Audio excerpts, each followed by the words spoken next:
నమస్తే, welcome to 99 TV. దిగిపో లేదా లొంగిపో, దాక్కుంటే పచ్చడైపోతాం. సరే, ఆయనకి తెలిసిన భాష అది డొనాల్డ్ ట్రంప్కి. మునీర్కి అర్థమయ్యేలా చెప్పాలంటే అలాగే చెప్పాలి. పోనీ మన తెలుగులో చెబితే మునీర్కి అర్థం కాదా, భాష రాదు కదా. మనం ఏం చెబుతాం, ఇత్తడైపోతాం అని చెబుతాం.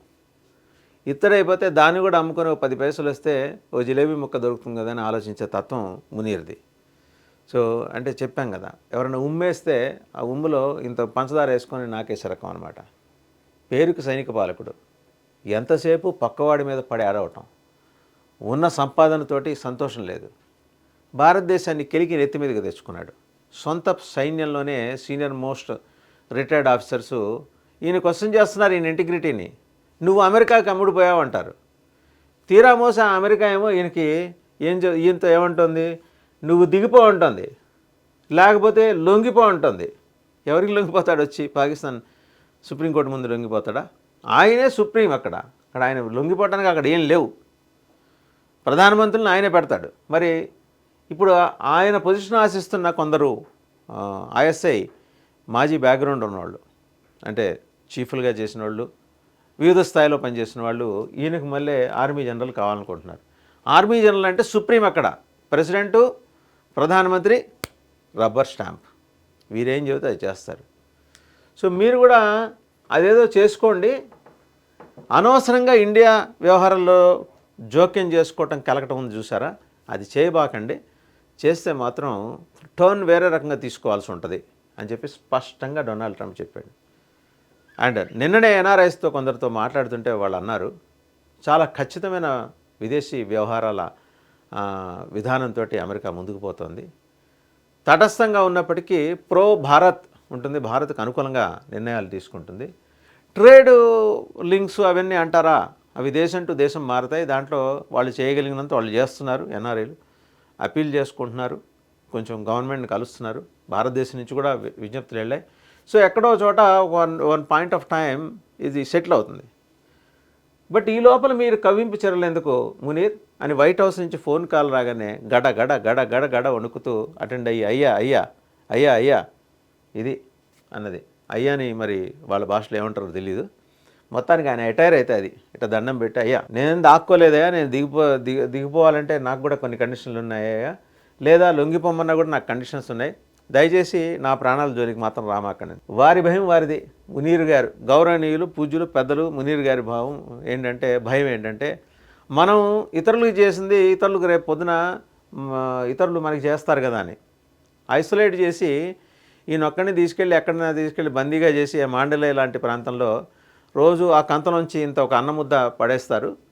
అందులోనే వాష్రూమ్ ఉంటుంది, అందులోనే నువ్వు తినాలి, అందులోనే పడుకోవాలి, అందులోనే స్నానం చేయాలి, అందులోనే మిగిలిన కూడా చేసుకోవాలి. అలాంటిది ఏదో మీకు సిద్ధం చేస్తున్నారు. మీరేమో ఇది తెలిసి, మునీరేమో ఇది తెలిసి బంకర్లో దాక్కున్నట్ట. కొందరేమో దేశం విడిచి పారిపోయాడు అంటారు. ఎక్కడికి పారిపోతాడండి దేశం విడిచి? సొంత ఫ్లైట్ లేదు ఆయనకి, ఆర్మీ ఫ్లైటే వాడుకోవాలి. ఇప్పుడు మిగిలిన వాళ్ళు వెళ్తుంటారు ఇప్పుడు చాలా చోట్ల నుంచి సొంత ఫ్లైట్లు. ఇక్కడంటే మనకి భారతదేశంలో అయితే సొంత ఫ్లైట్స్ ఉన్నోళ్ళు, ఎయిర్క్రాఫ్ట్స్ ఉన్నోళ్ళు ఉన్నారు, సినిమా యాక్టర్స్ ఉన్నారు, పొలిటీషియన్స్ ఉన్నారు. పాప ఆయన ఏంటంటే చిన్నప్పటి నుంచి ఆర్మీలోనే పుట్టి పెరగడం వల్ల అలాంటి ఆలోచన రాలా. ఏ మాటకు ఆ మాట. ఒక సమర్థుడైన ఇంటెలిజెన్స్ అధికారిగా, డైరెక్టర్ జనరల్ ఇంటెలిజెన్స్గా, ఇంటర్ సర్వీసెస్ ఇంటెలిజెన్స్గా ఆయన పనిచేశారు. సో ఆయన గురించి, ఆయన తత్వం తెలిసిన వాళ్ళు భారతదేశంలో చాలామంది ఆఫీసర్స్ ఉన్నారు, అంటే క్లోజ్ క్వార్టర్స్లో ఆయన్ని మానిటర్ చేసిన వాళ్ళు. ఈ రోజున ఆయన దిగిపోమంటున్నాడు డొనాల్డ్ ట్రంప్. మా దేశ వ్యవహారంలో మీరట్లా జోక్యం చేసుకుంటారని అన్నట్టు ఆయన. నువ్వు వెళ్ళి పక్క దేశంలో చేసింది ఏంటి అని అడిగట్టిన ట్రంప్. సో అందువల్ల ఏదో తెలివితేటలు చూపించకు. నువ్వు ముందర చేసిన దానికి క్షమాపణ కూడా చెప్పలేదు. ఎంటైర్ అంతర్జాతీయ సమాజం, ఇంటర్నేషనల్ కమ్యూనిటీ అంతా నీకు వ్యతిరేకంగా ధర్నా చేస్తోంది. నీతో వ్యాపార సంబంధాలని కట్ చేసుకోవడానికి యూరోపియన్ యూనియన్లోని కొన్ని దేశాలు కూడా ముందుకొచ్చాయి. నీ చండాలం, నీ దరిద్రం వల్ల దేశ ప్రజలందరికీ కూడా మరి వాళ్ళందరికీ కూడా ఈ బాధలు కలగాల అని చెప్పేసి ట్రంప్ వాయించేశాడు. సరే, ట్రంప్ దెబ్బకి ఆయన మరి ఎక్కడో ఏదో బంకర్లో దాక్కున్నాడు. ఆ బంకర్ వివరాలు కూడా మనకు తెలుస్తున్నది ఏంటంటే, జాగ్రత్తగా గమనిస్తే పాకిస్తాన్ పంజాబ్ ప్రావిన్స్లో ఒక ప్రాంతంలో దాక్కున్నట్ట, చిన్న అటవీ ప్రాంతంలో, రాడార్కి చిక్కని అటవీ ప్రాంతంలో. బట్ అతనికంటే ఘనుడు ఆచంట మల్లనని వారు ఎక్కడ కనుక్కున్నా వీరు కనుక్కుంటారు, ఎక్కడ దాక్కున్నా వీరు కనుక్కుంటారు.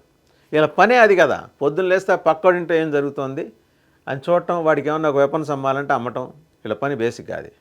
వెపన్స్ అమ్మే వ్యాపారం అమెరికా అంటే. సో ఇవన్నీ నీ గురించిన ప్రతి కదలిక డొనాల్డ్ ట్రంప్ దగ్గర ఉన్నాయి. ఏదో ఒక రోజు ఇరుచుకుపడిపోతాడు, నువ్వు అది కూడా వదిలేసి పారిపోతే కట్టుకోవటానికి గోచి కూడా లేకుండా చేస్తాడు. ఎవరు? అది భారత్ చేయకల్లా డొనాల్డ్ ట్రంప్ చేస్తాడు. And in fact Bharat is happy enough today. కారణం ఏంటంటే ఇన్వెస్టిగేషన్ మరి సరైన దిశలో నడుస్తుంది కాబట్టే ఇతనికి అంత వణుకు, ఎక్కడ తన లింక్స్ ఎస్టాబ్లిష్ అవుతాయని. ఈ మునీర్ దగ్గరుండి పంపించాడు. ఈ మునీర్ దగ్గరుండి ఆ 8 మంది యువకులకి ట్రైనింగ్ ఇప్పించాడు. పర్సనల్గా వాళ్ళ శక్తి సామర్థ్యాలని, క్యాలిబర్ని పర్సనల్గా ఎగ్జామిన్ చేశాడు. ఇక్కడికి వచ్చి రెక్కీ చేసుకునే ముందు జాగ్రత్తగా గమనిస్తే ఆయన కింద నెలలో 2 రోజులు యాబ్సెంట్. ఎక్కడున్నారు ఎవరికి తెలియదు. ఎక్కడికి ఉంటాడండి? జమ్మూ కాశ్మీర్ అడవుల్లోకి వచ్చి ఉంటాడు.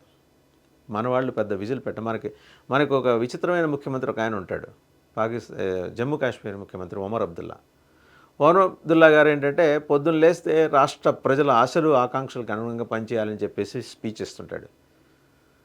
కానీ ఆయన పిల్లలు మాత్రం ఇంగ్లాండ్, యుఎస్లో చదువుకోవాలి, ఇళ్ళు వాకిళ్ళు అక్కడ కొనుక్కోవాలి. రేపు పొద్దున ఏదైనా తేడాపాడా వస్తే సొంత ఫ్లైట్ వేసుకొని పారిపోతాడు. ఈ పాటిగా పారిపోయి ఉంటాడు అనుమానం. అందుకనే ట్రంప్ వార్నింగ్ ఇచ్చాడు, ఎక్కడున్నా సరే దుర్బిణేసి ఎతికి పట్టుకుంటాం మునీర్, పెచ్చవేషాలు కట్టి పెట్టకపోతే నువ్వు అర్జెంటుగా దిగిపో లేదా లొంగిపో, ఒకవేళ దాక్కున్నావు అనుకో రోటి పచ్చడైపోతావు అన్నాడు. ఇదే కాదు, ఇంకా అమెరికాకి చాలా కన్సర్న్స్ ఉన్నాయి పాకిస్తాన్ పట్ల.